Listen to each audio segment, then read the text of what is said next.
ফিরে এলাম বিরতির পর। নজর রাখবো এবার অন্যান্য খবরাখবরে। পোশাক শিল্পে 3 মাসে এবার 7,000 কোটি টাকা ক্ষতিগ্রস্ত, যেখানে কেন্দ্রীয় সরকারের নয়া প্রকল্পে এবার বিপদের মুখে দেশের পোশাক শিল্প। যদিও সরাসরি জেনে নেবার চেষ্টা করবো, আমাদের প্রতিনিধি রয়েছে অঙ্কিতা বর্ধন। অঙ্কিতা, পোশাক শিল্পে যেখানে লক্ষ্য করা গেছে 3 মাসে এবার ক্ষতি 7,000 কোটি টাকা, সেখানে কি পোশাক শিল্পকে এবার চাঙ্গা করতে কি নয়া পদক্ষেপ নেবে কেন্দ্রীয় সরকার, কি বলবে? দেখো, পোশাক শিল্পপতি যারা রয়েছে, যারা পোশাক বিক্রি করেন, পোশাক শিল্পী রয়েছেন, তাদের জন্য আজকের আমাদের এই রিপোর্টটা খুবই গুরুত্বপূর্ণ। কেন? ছোট শিল্পদের টাকা, শিল্পের যে টাকা, সেই টাকা মেটানো বা পেমেন্ট সংক্রান্ত যে বিধি, সেই বিধি আয়কর আইন চালু হয়েছে। তাতে কি হয়েছে? তাতে শুধু পোশাক শিল্পেই 3 মাসের ক্ষতি হয়েছে 7,000 কোটি টাকা। আর এই আশঙ্কা প্রকাশ করেছেন কেন্দ্রীয় অর্থ মন্ত্রককে চিঠি দিয়েছেন পোশাক প্রতারক দুঃখিত পোশাক প্রস্তুতকারক ছোট সংস্থাগুলির সর্বভারতীয় সংগঠন। তাদের মূলত কি দাবি? তাদের দাবি হচ্ছে, ইতিমধ্যেই নয়া আইনের আশঙ্কায় বরাত বাতিল হচ্ছে পরপর। আর যে রিটেলার বা খুচরো ব্যবসায়িক প্রতিষ্ঠানগুলি তাদের কাছ থেকে পণ্য কিনত, তারা এখন ছোট সংস্থা থেকে আর বরাত দিচ্ছেন না।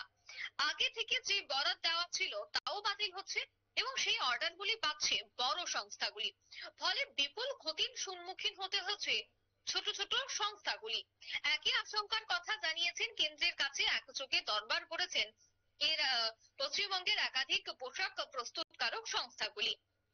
আয়করের 43B ধারায় এই উপধারায় বলা হয়েছে যে, যদি কোনো সংস্থা ছোট ও ক্ষুদ্র শিল্পের পেমেন্ট নির্দিষ্ট সময় না মেটায়, তাহলে আয়করের আইনে ছাড় মিলবে না।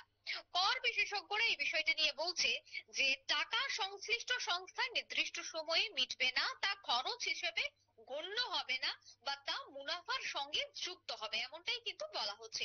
এর ফলে কি হচ্ছে শতাব্দী? এর ফলে ওই বাকি রাখা টাকার উপর কিন্তু কর মেটাতে হবে সেই সংস্থাটিকে। এক্ষেত্রে কর বাঁচাতে সংস্থাগুলির ক্ষুদ্র শিল্প থেকে জিনিস কেনা বেচা করে দিতে হবে। আয়কর আইনের যে সংশোধনী সম্প্রতি ঘোষণা হয়েছে, এবং চলতি অর্থ বছর থেকেই কিন্তু তা চালুর একটা কথা হয়েছে। সেই কারণেই হয়তোবা চলতি অর্থ বর্ষের একেবারে শেষ লগ্নে এসে বেকায়দায় পড়ে গেছে হাজার হাজার ছোট শিল্প সংস্থারা। শিল্প মহল গোটা বিষয় নিয়ে বলছে যে, তাদের সঙ্গে কোনো আলোচনাই করেননি কেন্দ্র, অর্থাৎ কেন্দ্রের একতরফা এই সিদ্ধান্ত। শতাব্দী। একদমই ঠিক তাই। অসংখ্য ধন্যবাদ অঙ্কিতা তোমাকে বিস্তারিত তুলে ধরার জন্য। কার্যত আমরা কথা বলছিলাম, আমাদের প্রতিনিধি অঙ্কিতা বর্ধন ছিল, সরাসরি সেই বিষয়টি সম্পর্কেই তুলে ধরেছে, যেখানে বলা হচ্ছে যে আগামী দিনে কেন্দ্রের তরফ থেকে একটি নয়া সিদ্ধান্ত নেওয়া হতে পারে, যারা ছোট ব্যবসায়ীরা রয়েছে সেক্ষেত্রে বিশেষ ঘোষণা কিন্তু হতে পারে। তবে এখন শুধুমাত্র সময়ের অপেক্ষা। নিয়ে নিচ্ছে ছোট একটি বিজ্ঞাপন বিরতির, সঙ্গে থাকুন।